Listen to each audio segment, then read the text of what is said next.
PS Sanjeev, നിങ്ങളുടെ സമരത്തിൻ്റെ രീതി ശരിയല്ല, ദേശദ്രോഹ എലമെൻറ്റുകൾ അദ്ദേഹം പറഞ്ഞു, അത് കേട്ടു. 2, ABVPയും സമരം ചെയ്തിട്ടുണ്ട് പല കാര്യങ്ങളിൽ, പക്ഷേ അന്നൊന്നും ഇത്തരത്തിലൊരു വാദം ഉയർന്നിരുന്നില്ല. പഞ്ചാബിൽ ഇത് കണക്ക് ചോദ്യപേപ്പർ ചോർന്നു. എന്താണ് നിങ്ങൾക്ക് പറയാനുള്ളത്? ഇവിടെ ഈ അരി എത്ര എന്ന് പറയുമ്പോൾ പയറിടങ്ങാഴി എന്ന് പറയുന്നത് പോലെയാണ് ഇവിടെ ഇദ്ദേഹം സംസാരിച്ചുകൊണ്ടിരിക്കുന്നത്. നമ്മളിവിടെ സംസാരിക്കുന്നത് ഇന്നത്തെ രാജ്യത്ത് നേരിട്ടുകൊണ്ടിരിക്കുന്ന ഏറ്റവും സുപ്രധാനമായിട്ടുള്ളൊരു വിഷയമാണ്. ഈ വിഷയത്തിൻ്റെ മെറിറ്റിൽ നിന്നാണ് അദ്ദേഹം സംസാരിക്കാൻ ശ്രമിക്കുന്നതെങ്കിൽ അദ്ദേഹത്തിന് ഒരിക്കലും നമ്മൾ ഉയർത്തുന്ന ഒരു ചോദ്യത്തിന് ഉത്തരം പറയാൻ കഴിയില്ല. അദ്ദേഹത്തിന് കേരളത്തിലെ വിദ്യാർത്ഥികൾക്ക് വിലയില്ലേ? നിങ്ങൾ അങ്ങനെയാണോ പറയുന്നത്? PSC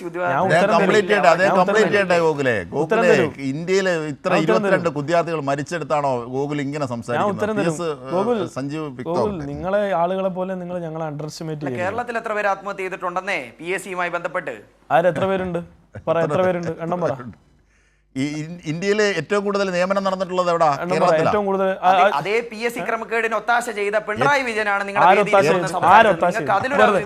വെറുതെ ഇവിടെ വാട്സപ്പ് യൂണിവേഴ്സിറ്റിയിൽ വന്ന് എന്തെങ്കിലുമൊക്കെ കേൾക്കുന്ന 3.5 ലക്ഷം നിയമനങ്ങൾ നടന്ന നാടിന്റെ പേരാണ് ഞാൻ ചോദിക്കുന്നത്. റെയിൽവേ റിക്രൂട്ട്മെന്റ് ബോർഡ് കൂട്ടിക്കെട്ടിയ ആളുകളല്ലേ നിങ്ങൾ? PSC നിയമനം 3.5 ലക്ഷം നടന്ന നാടാണിത്. ഞാൻ ചോദിക്കുന്നത് നിങ്ങൾ ചോദിച്ച എല്ലാത്തിനും ഞാൻ ഉത്തരം തരും. എല്ലാ ചോദ്യത്തിനും ഉത്തരം തരും. 3.5 ലക്ഷം നിയമനങ്ങൾ നടത്തിയിട്ടുള്ള നാടാണ് കേരളം കഴിഞ്ഞ 10 വർഷത്തിൽ. ഞാൻ ചോദിക്കുന്നത് റെയിൽവേ റിക്രൂട്ട്മെന്റ് ബോർഡ് പ്രകാരം എത്ര പേർക്ക് നിയമനം കിട്ടി? SBIയിൽ എത്ര പേർക്ക് നിയമനം കിട്ടി?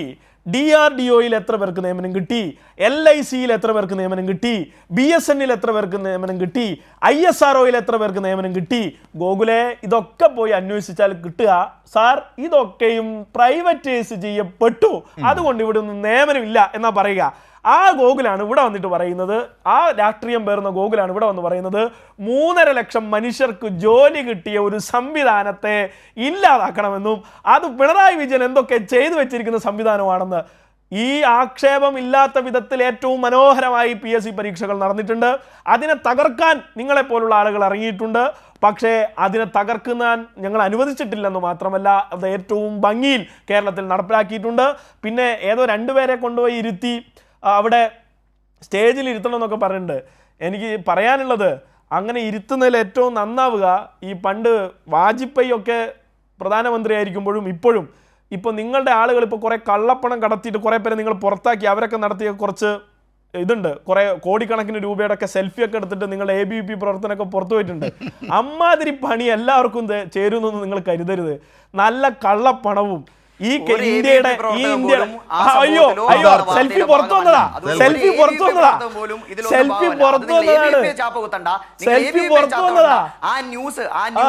കൊടകര നേതാവാണ്. നിങ്ങൾ ABVP പുറത്താക്കിയോ? ABVP നിങ്ങൾ പുറത്താക്കി, മുന്നേ പുറത്താക്കിയിട്ടുണ്ടാവും. അയ്യോ അയാള് തന്നെ പുറത്ത് ആ കാര്യങ്ങളൊക്കെ പ്രസ്താവന നടത്തിയതാ. അതോടൊപ്പം പറയട്ടെ, വിഷയത്തിലേക്ക് നിങ്ങൾ ചോദിച്ചതിന് ഉത്തരവും ഞാൻ എന്റെ വിഷയത്തിലേക്കാണ്. താങ്കളുടെ സമയത്തിൽ അദ്ദേഹം ഇടപെട്ടിട്ടില്ല. അദ്ദേഹം താങ്കളുടെ വാദങ്ങളെല്ലാം താങ്കൾ നിരത്തി. PS സഞ്ജീവ് പറയൂ. അപ്പോ എനിക്ക് നേരെയുള്ള ചോദ്യങ്ങളല്ലേ ബന്ധപ്പെട്ട് ഒരാൾ പോലും അത്തരത്തിൽ പിടിക്കപ്പെട്ടിട്ടോ ഈ സംഭവവുമായി എല്ലാവർക്കും അറിയാം. എല്ലാവർക്കും അറിയാം എന്താണെന്ന്. ആ ഫോട്ടോയും അതിന്റെ ഡീറ്റെയിൽസും ഞാൻ വേണമെങ്കിൽ വീണ്ടും ഇടും. നിങ്ങൾക്കത് മോശമാവും. ഈ വിഷയത്തിൽ നിൽക്കാം. പിൻവലിച്ചതാണെന്നേ, അതാണ് ഞാൻ പറഞ്ഞത്. അല്ല, അങ്ങനെ ആര് പിൻവലിച്ചു? അവിടെ അവസാനിക്കുന്നില്ല ഗോകുൽ. ഇതൊന്നും നിങ്ങൾക്ക് എല്ലാ കാലത്തും ചെയ്യാൻ അല്ല. ഇവിടെ പറയട്ടെ, ഞാൻ പറയട്ടെ.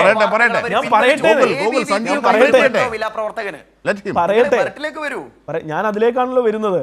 ഇന്ത്യയിലെ സ്വകാര്യവൽക്കരണം, ഇന്ത്യയിലെ വിദ്യാഭ്യാസ മേഖലയിലും സർവത്ര സാമൂഹ്യ മേഖലയിലും നടത്തുന്ന സ്വകാര്യവൽക്കരണം, ഇവിടെ നേരത്തെ നിരീക്ഷകൻ പറഞ്ഞതുപോലെ ഈ വ്യത്യസ്ത പാർട്ടികളെ രണ്ടായി മുറിക്കാനും ചില എം പിമാരെ വാങ്ങാനും സർക്കാരുകളെ പണം കൊടുത്ത് വാങ്ങാനും കുതിരപ്പണം അല്ലെങ്കിൽ കുതിരക്കച്ചവടം നടത്തുന്ന കുതിരപ്പണമായി ഉപയോഗിക്കുന്ന അമിത്ഷായുടെ തന്ത്രങ്ങൾ എന്ന് ഗോഡി മീഡിയ വിളിക്കുന്ന ഒന്നാം തരം ശുദ്ധ തെമ്മാടിത്തരം നടത്താനുള്ള അഴിമതികളുടെ കേന്ദ്രങ്ങളാക്കി ഈ പരീക്ഷകളെയും പൊതുഘടനയും മാറ്റിയിരിക്കുകയാണ് സംഘപരിവാർ.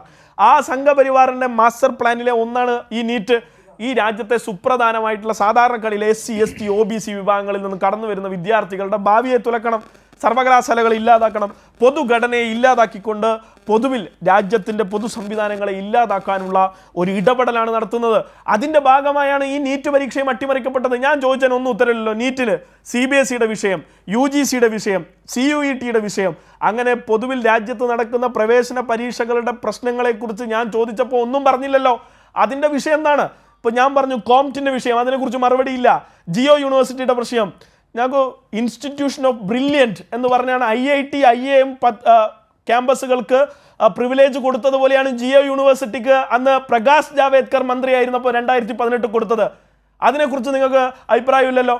രാജ്യത്ത് സർവകലാശാലകളിൽ വർഗീയത വിളമ്പിയും രോഹിത് വെമുല തൊട്ട് ഫാത്തിമ ലത്തീഫ് വരെയുള്ള വിദ്യാർത്ഥികളെ അവിടെ നിന്ന് ആത്മഹത്യ ചെയ്യുന്ന വിധത്തിലേക്ക് കാര്യങ്ങൾ മാറ്റിയെടുക്കുന്ന അന്തരീക്ഷം ഉണ്ടാക്കുകയും സർവകലാശാലകളിലും ഈ ക്യാമ്പസുകളിലും VC-മാരായും മറ്റ് ഉന്നത സ്ഥാനീയരായി സംഘപരിവാറുകാരെ കൊണ്ടിരുത്തി വർഗീയത വിളമ്പുന്ന രാഷ്ട്രീയം കൊണ്ടു നടക്കുന്ന സംഘപരിവാർ ബോധ്യമാണ് ഇന്ന് പൊതുവിദ്യാഭ്യാസത്തെയും ഉന്നത വിദ്യാഭ്യാസത്തെയും ഗ്രസിച്ചുകൊണ്ടിരിക്കുന്നത്. അതിൻ്റെ ഏറ്റവും അവസാനത്തെ ഇരകളാണ് നമ്മുടെ രാജ്യത്തെ 21 നീറ്റ് ആസ്പിരൻസ്. അവരുടെ കൊലപാതകം മോദി ഗവൺമെൻറ് നേരിട്ട് നടത്തിയതാണ്. ആ ഉത്തരവാദിത്വം ഇനിയൊരു പരീക്ഷ കൂടി എഴുതാനുള്ള ത്രാണി തങ്ങൾക്കില്ലെന്ന് പറഞ്ഞാണ് 14, 15, 13 വയസ്സുള്ള കുട്ടികൾ ആത്മഹത്യ ചെയ്തത്. ഇത് ചെറിയ കാര്യമല്ലല്ലോ. അതിനോടുള്ള ഉത്തരം നിങ്ങൾക്കുണ്ടോ? അതൊന്നുമില്ല. ആ കുട്ടികൾക്കുള്ള വീട്ടുകാർക്കുള്ള ഒരു നഷ്ടപരിഹാരമെങ്കിലും നിങ്ങൾ പ്രഖ്യാപിച്ചോ? ഈ സമരത്തെ നിങ്ങൾ രാജ്യദ്രോഹികളെന്ന് വിളിക്കുന്നുണ്ടല്ലോ. എന്തർത്ഥത്തിലാണ് നിങ്ങൾ രാജ്യദ്രോഹികളെന്ന് വിളിക്കുന്നത്? ആ സമരത്തിൽ ആരൊക്കെ പങ്കെടുത്തു? നിങ്ങൾ സെലക്റ്റീവായി ചില പേരുകൾ പറഞ്ഞല്ലോ. സമരമായി ഇത്തരത്തിലുള്ള ലക്ഷക്കണക്കിന് വരുന്ന ആളുകളുമായി ബന്ധപ്പെട്ട് നിങ്ങൾ സെലക്റ്റീവായി പറഞ്ഞല്ലോ. ഈ സ്ക്രീനിൽ കാണിച്ചുകൊണ്ടിരിക്കുന്ന ആളുകളൊക്കെ ദേശദ്രോഹികളാണോ? BJPക്ക് വോട്ട് ചെയ്തവർ പോലും ഉണ്ട്. കഴിഞ്ഞ തെരഞ്ഞെടുപ്പിൽ നേതാവിന്റെ മകളടക്കം ഈ സമരത്തെ പിന്തുണച്ചു. അതുകൊണ്ട് നിങ്ങൾ മനസ്സിലാക്കേണ്ടത് BJPയുടെ നേതാക്കന്മാരുടെയും അതിൻ്റെ ഭാഗമായി പ്രവർത്തിച്ചവർ പോലും അതിൻ്റെ മുന്നിലുണ്ട്. അപ്പോൾ നിങ്ങൾ കാണേണ്ടത് നിങ്ങളുടെ രാഷ്ട്രീയം, നിങ്ങളുടെ നിലപാട് ഈ രാജ്യത്തെ സംബന്ധിച്ചുള്ളതല്ല, ഈ രാജ്യത്തെ സാധാരണക്കാരെയോ ഭരണഘടനയോ അംഗീകരിച്ചുകൊണ്ടുള്ളതല്ല. ഈ രാജ്യവിരുദ്ധമായി യഥാർത്ഥത്തിൽ നിങ്ങളാണ് പ്രവർത്തിച്ചുകൊണ്ടിരിക്കുന്നത്. അതുകൊണ്ട് തന്നെ രാജ്യത്തോട് സ്നേഹമുള്ളവരെ കാണുമ്പോൾ നിങ്ങൾക്ക് പ്രശ്നമുണ്ടാവും. അതിനുവേണ്ടി സമരം ചെയ്യുന്നവരെ കാണുമ്പോൾ നിങ്ങൾക്ക് പ്രശ്നമുണ്ടാവും. ആ പ്രശ്നമാണ് നിങ്ങൾക്ക് ഞങ്ങളെ കാണുമ്പോൾ തോന്നുന്നത്. പക്ഷെ ഒരു കാര്യം ഞങ്ങൾ പറയാം, ധർമ്മേന്ദ്ര പ്രധാൻ രാജിവെക്കുന്നത് വരെയും ശ്രീമാൻ ABVPയുടെ നേതാവേ ഗോകുലെ ഞങ്ങൾ സമരം ചെയ്യും.